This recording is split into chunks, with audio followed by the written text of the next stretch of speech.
If you've been keeping up with news out of the White House at all this past summer, you've definitely heard the term Big Beautiful Bill. Seems like a big deal, right? So what does it mean for undergraduate and graduate students? What does this One Big Beautiful Bill Act mean for you? The Vice President votes in the affirmative.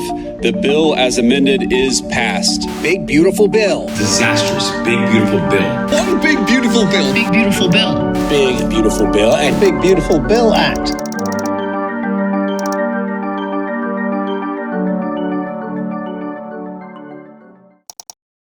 In January 2025, Speaker Mike Johnson told House Republicans that President-elect Donald Trump wants a big, beautiful reconciliation package, which would cut federal programs he deemed wasteful.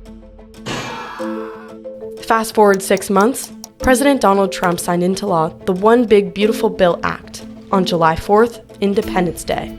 The nearly 900-page bill covers hundreds of economic provisions, ranging from tax relief to Medicaid cuts.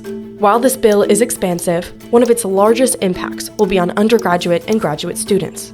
Colleges that serve students who require federal aid to attend university may face challenges with academic program funding rates, also known as the Earnings Premium Framework, federal loans, taxes, and endowments. Let's break it down.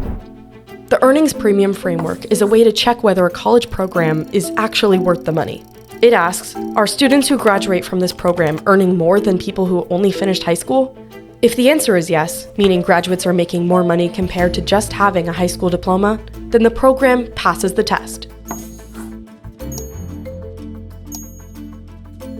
If the answer is no, graduates do not make more money than someone with a high school diploma, then the school risks the loss of federal aid eligibility for students in that program, which could create a serious barrier, as many students rely on that aid to afford tuition and living costs. So, in the long run, that could mean a few big changes. Schools might start cutting programs that consistently leave students under-earning, or redesign existing majors, and incoming college students could lose opportunities in this field academically and financially. But the Earnings Premium Framework is not the only change to federal loan eligibility.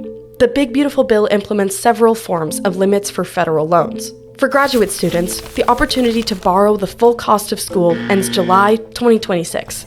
Instead, graduate students can only take out up to $20,500 per year in direct, unsubsidized loans, with a lifetime cap at $100,000 total. And if your parents are helping with the bill, starting July 1st, 2026, they can only borrow $20,000 per year per student, with a $65,000 lifetime maximum per student. In the long run, the hope is that fewer students will walk away from college with crushing debt that they'll struggle to pay off. But in reality, some might find it harder to afford college up front. A college's endowment is a giant pool of savings and investment funds separate from the government and funded by alumni, individuals, foundations, or corporations.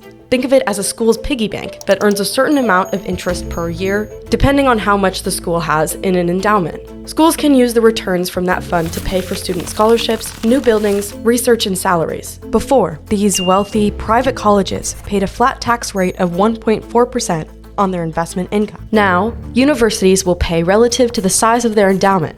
Schools with the largest endowments now pay a rate of 8%. With the new tax, schools with the largest endowments would now owe the government even more every single year. For all schools that qualify for the endowment tax, that's money that can no longer be reinvested in financial aid, scholarships, salaries, or facilities.